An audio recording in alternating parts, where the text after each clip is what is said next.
Hello दोस्तों, हाय नमस्ते। हम एचके रंजन और आप देख रहे हैं झारखंडी जवान वीडियो। दोस्तों, हम आए हैं फिर सहारा का न्यू अप टू डेट लेके आप लोग के सामने। और देखिए, अभी एक बात हम लोग को सुनने में भी आ रहा है, प्रबंधक के द्वारा बोला भी गया है और हम अपने वीडियो में भी बताए हैं कि सहारा इंडिया बहुत जल्द बैंकिंग सेक्टर में आने का निर्णय 100% ले लिया है। ठीक है, इसका कागजी प्रक्रिया भी पूर्ण हो गया है। लेकिन एक बात लोगों के मन में बार बार उठ रहा है, प्रश्न यह उठ रहा है कि अगर बैंकिंग लाइसेंस लेके सहारा इंडिया आ जाता है तो इसमें जो कार्यकर्ता थे, जो काम कर रहे थे कमीशन बेसिस पे, ठीक है, उसका क्या होगा? उसके बाद जो फ्रेंचाइजी खुले हुए थे, फ्रेंचाइजी ऑफिस, उसका क्या होगा? फ्रेंचाइजी में जो स्टाफ थे उसका क्या होगा? प्रबंधक जो फ्रेंचाइजी में थे, फील्ड से लेके बैठाया गया था, उसका क्या होगा? आज हम इस वीडियो में आप लोगों को बताने वाले हैं। वीडियो अच्छा लगे तो लाइक शेयर सब्सक्राइब जरूर कीजिएगा आप लोग। देखिए दोस्तों, हम लोग सब जान रहे हैं कि सहारा इंडिया का एक एक कस्बा, शहर, प्रखंड, गांव हो या जो हो, बड़ा शहर हो, सब जगह ऑफिस था और ब्रांचेस से लेके फ्रेंचाइजी तक का एक समय था। पूरा जगह इसका हर एक प्रखंड में, एक जिला लेवल तो छोड़ दीजिए, प्रखंड लेवल पर भी अपना दाया मतलब जो है कायम रखा, अपना दावा को कायम रखा और हर एक जगह अच्छा खासा धंधा बिजनेस कर रहा था। लेकिन अभी फिलहाल की स्थिति में पेमेंट के कारण से सहारा इंडिया को अभी बहुत जगह सारे मतलब कहिए बिहार साइड में बहुत जगह बड़े बड़े सिटीज में ऑफिस बंद पड़े हैं।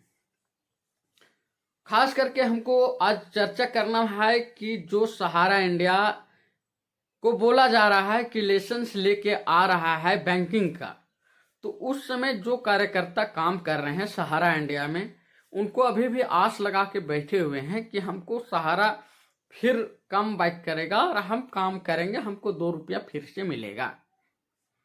उन लोग को लिए यह वीडियो बहुत ही इंपॉर्टेंट है।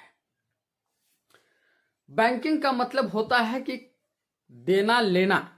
पैसा, जैसे हम बैंक ऑफ इंडिया में गए, पैसा जमा किए, वहां से निकाले, अगर फिक्स किए तो उससे जो ब्याज सरकारी रेट है, जो आरबीआई ब्याज रेट देता है, उस हिसाब से ब्याज रेट देता है। ठीक है, उसका कोई कस्टमर मतलब कोई जो हम लोग खाताधारी हैं वही कस्टमर है, कोई भी सरकारी बैंक का। ठीक है, लेकिन इसी टाइप पे अगर सहारा इंडिया बोल रहा है कि हमको लाइसेंस मिल गया है, कागजी प्रक्रिया पूर्ण हो चुका है, तो अब इसमें जो खाताधारी जो मतलब कार्यकर्ता काम करते थे उसका क्या होगा? वो तो ऑलरेडी कमीशन बेसिस पे काम करते थे, एक खाता लाते थे, 2-4% मिलता था। तो अब इस प्रकार क्या करेंगे वो? बैंकिंग में सहारा इंडिया क्या करवाएगा? तो आप जान लीजिए कि जितने भी कार्यकर्ता हैं, 12 लाख कार्यकर्ता बोले जाते हैं सहारा इंडिया का, जो काम करते थे कमीशन बेसिस पे। तो आज अगर सहारा इंडिया बैंकिंग सेक्टर में आ जाता है तो यह जो बैंकिंग में निर्णय लिया गया है उसमें इसका अहम योगदान होगा कार्यकर्ता का। अगर कार्यकर्ता को लेके नहीं चलेगा हुआ तो चल ही नहीं पाएगा, क्योंकि बहुत सारे बैंक प्राइवेट हैं, बहुत सारे फाइनेंस हैं जो अभी काम कर रहे हैं इंडिया में। और अगर यह लाइसेंस लेके आते हैं तो आपको कोई भी लाइसेंस मतलब कहिए कि बैंकिंग चलाने के लिए आपको कार्यकर्ता हो या होल्डर हो जरूरत पड़ता है, अकाउंट होल्डर हो जरूरत पड़ता है। क्योंकि पोस्ट ऑफिस में भी अगर हम खाता खुलवाते हैं तो एजेंट के माध्यम से वहां खाता खुलता है। उसी प्रकार जिस प्रकार पोस्ट ऑफिस काम कर रहा है, उसी प्रकार हमको अगर बैंकिंग लाइसेंस लेके सहारा इंडिया आ जाएगा तो हमको उसी प्रकार एजेंट के माध्यम से खाता खोला जाएगा। हाँ, ये बात है कि सहारा इंडिया जिस प्रकार से पहले कमीशन देता था उस टाइप पे नहीं होगा। ये कान खोल के सुन लीजिए, कमीशन मिलेगा लेकिन कम मिलेगा। फिक्स में जो कमीशन रहता था उसको में ही कम मिलेगा।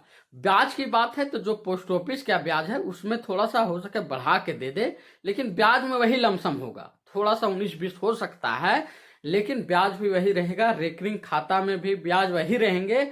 तो कुल मिला के अगर बैंकिंग सेक्टर में आने का निर्णय ले रहे हैं, सहारा इंडिया लिए हैं, तो कार्यकर्ता को यह योगदान होगा। आप लोग विचलित ना हो, परेशान ना हो, आप लोग को योगदान देना ही पड़ेगा और सहारा इंडिया को लेना ही पड़ेगा।